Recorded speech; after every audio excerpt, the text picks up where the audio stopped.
សួស្តីបងប្អូនទាំងអស់គ្នាចឹងយើងមកឆ្លើយតបសំណួររបស់បងប្រុសម្នាក់ដែលគាត់ចង់បានដាក់លេខទំព័រឬក៏ដាក់ header នេះខុសគ្នាឬក៏ផ្សេងគ្នានៅក្នុង file Word តែមួយបាទអញ្ចឹងបងប្អូនដឹងថានៅពេលដែលយើងដាក់លេខទំព័រឬក៏ដាក់ footer ឬក៏ដាក់ header នេះមានថាក្នុង file ហ្នឹងមានប្រមាណទំព័រគឺវានឹងដាក់ឲ្យយើងទាំងអស់ហើយអញ្ចឹងដោយសារវីដេអូរៀងវែងដែរអញ្ចឹងបងប្អូនអាចមើលឲ្យចប់ទៅនឹងអាចដោះស្រាយបញ្ហាទាំងនេះបានអូខេឥឡូវយើងឧទាហរណ៍អញ្ចឹងមាន file មួយគឺបាទយើងខ្ញុំមាន3ផ្នែកណាទី1គឺយើងនិយាយទៅខ្ញុំ cover បាទផ្នែកទី2គឺតាក់ទងជាមួយមាតិកាអញ្ចឹងមាតិកាគឺខ្ញុំចង់បាន header ដែរប៉ុន្តែអា footer នេះគឺខ្ញុំចង់បានលេខទំព័រដែរប៉ុន្តែជាលេខរ៉ូម៉ាំងអត់ចេញពីលេខ1លេខ2លេខ3ទៅទេសម្រាប់លេខ1លេខ2លេខ3គឺខ្ញុំចាប់ផ្ដើមពីមេរៀនរបស់យើងទៅបានយើងមានលេខទំព័រតែម្ដងអូខេតោះឥឡូវយើងចូលទៅធ្វើទាំងអស់គ្នាឥឡូវមាន file នេះមួយបាទអញ្ចឹងគឺនេះគឺទំព័រ cover របស់យើងនេះគឺទំព័រមេតិកាបាទហើយនេះគឺទំព័រអត្ថបទឬក៏មេរៀនរបស់យើងអញ្ចឹងវានៅជាប់គ្នាឡើយអូខេឥឡូវយើងធ្វើម៉េចដើម្បីអាចដាក់ទំព័រផ្សេងគ្នាបានឬក៏អាចលុប header ឬក៏ footer ចេញពីទំព័រ cover បានបាទអញ្ចឹងដំបូងអញ្ចឹងបងប្អូនត្រូវដាក់ cursor នៅទំព័រទី1សិនឬក៏ទំព័រ cover នឹងឯងបន្ទាប់មកយើងចូលខាងលើកន្លែងពាក្យថា layout បាទហើយយកពាក្យថា break បន្ទាប់មកយកពាក្យថា next page គឺយើងត្រូវផ្ដាច់វាជា section ផ្សេងគ្នាណាដើម្បីយើងអាចលុបបានអញ្ចឹងបន្ទាប់ពីយើងផ្ដាច់ section ហើយក៏យើងមិនអាចទៅលុបវាបានភ្លាមដែរឧទាហរណ៍ខ្ញុំ edit ហើយខ្ញុំលុបអញ្ចឹងពេលយើងលុបទៅគឺវាបាត់ទាំងអស់ទៅដែរទេបាទអញ្ចឹងមុននឹងយើងលុបយើងត្រូវទៅ unlink បាទពី section 1ជាមួយនឹង section 2សិនអញ្ចឹងយើងត្រូវទៅដាក់ cursor របស់យើងនេះ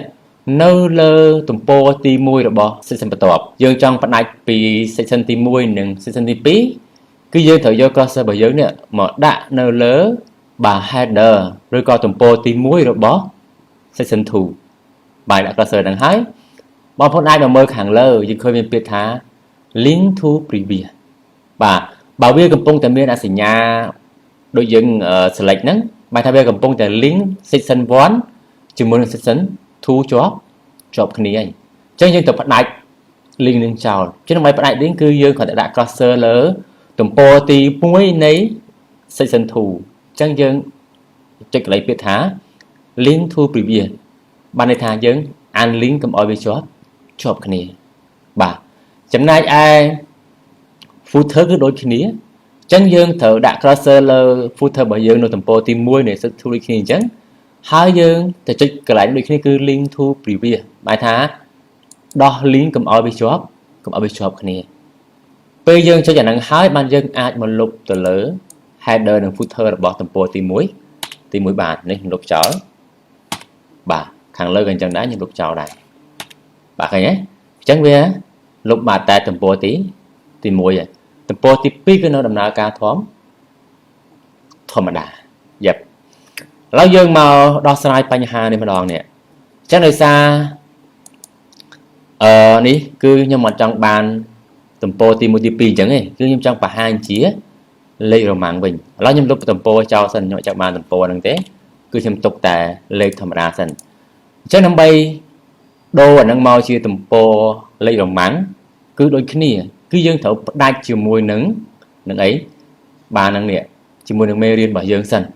ដើម្បីយើងអាចលុបវាបានអញ្ចឹងអត់ខុសពីមុនទេគឺយើងត្រូវចូលមកលើសញ្ញាកិច្ចការរបស់យើងវិញ double click លើការងាររបស់យើងមកហើយយើងដាក់ cursor នៅខាងមុខអក្សរដែលយើងចង់ផ្ដាច់វាជាពីរផ្នែកទៀតណាចឹងហើយយើងចង់ផ្ដាច់ជាមួយនឹងមេតិកាហើយនឹងមេរៀនអញ្ចឹងយើងត្រូវដាក់ cursor នៅខាងមុខអក្សរនៃទំព័រមេរៀនរបស់យើងមក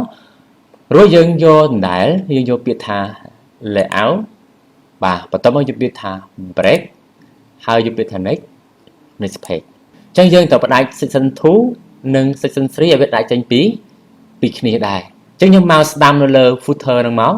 right click យក edit footer រួចយើងមក unlink ដូចគ្នាអញ្ចឹងគឺចុចកន្លែង link to previous បាទអញ្ចឹងវាដាច់ចេញពីគ្នាហើយបាទអញ្ចឹងបន្ទាប់ពីយើងចុចផ្ដាច់ link ហើយគឺយើងមក select នៅលើលេខទំព័រនៅ section 2មកដែលយើងចង់បដូរទៅជាលេខរ៉ូម៉ាំងនឹងឯងបន្ទាប់ពី select ហើយបងប្អូនអាចមើលខាងលើនេះកន្លែងពាក្យថា page number រួចយើងយកពាក្យថា format page number មកចឹងយើងមើលកន្លែង number format ចឹងយើងចុចកន្លែងនេះមកយើងរើសយកកន្លែងលេខរ៉ូម៉ាំងដែលយើងចង់បានខាងក្រោមមានថា start at តើយើងចង់ឲ្យចេញពីលេខប្រមាណលេខ1លេខ2ក៏លេខ3ចឹងចង់ឲ្យ start ពីលេខ1ចឹងចុចសញ្ញាពុយនឹងលើទៅបាទវានឹងបង្ហាញលេខ1ឲ្យយើងចឹងយើងអូខេមកបាទអូខេចឹងវានឹងបដូរមកជាមួយ2 3 4ឲ្យយើងវិញហើយចឹងយើងមកមើលនៅ section 3វិញយើងចង់បានជាលេខ1វិញប៉ុន្តែឥឡូវបច្ចុប្បន្នគឺវា start ពីលេខប៉ុន្មានទៅបាទលេខ4ចឹងការធ្វើគឺអត់ខុសគ្នាទេបើបងគាត់តែ search ទៅលេខទំព័រហ្នឹងហើយយើងចូលទៅកន្លែងដដែលនេះ page number រួចយកពាក្យថា format page number ចឹងខ្ញុំចង់បានពីលេខ1ទៅចឹងយកខាងក្រោមនៃ start at នេះយើងចុចឡើងមកលើមកពេលចេញពីលេខ1មកហើយយើងអូខេទៅណាចឹងវាចាប់ពីទំព័រទី1ទៅហើយបាទឬក៏យើងចង់ដាក់ទំព័រខាងមុខហ្នឹងយើងអាចសរសេរចូលបានចេញមិនសេមកដោយសារយើងបានផ្ដាច់មិញហើយចឹងខ្ញុំទំព័រទី1ដកគ្នាទីមក sorry បាទទំព័រទី1ទី2ទី3ទី4អញ្ចឹងមកអញ្ចឹងរហូតដល់តែយើងចង់បាទអូខេអញ្ចឹងខ្ញុំមកអាប់ដេត content របស់ខ្ញុំបន្តិចបាទនេះអញ្ចឹងតើតើជាមួយនឹងការធ្វើមេតិកាបាទអញ្ចឹងមេរៀននេះគឺខ្ញុំនឹងធ្វើនៅវីដេអូក្រោយអញ្ចឹងតើយើងធ្វើម៉េចដើម្បីអាចដាក់មេតិកាមកបានអូតូបែបនេះបាទអញ្ចឹងខ្ញុំក៏ចុចអាប់ដេតទៅ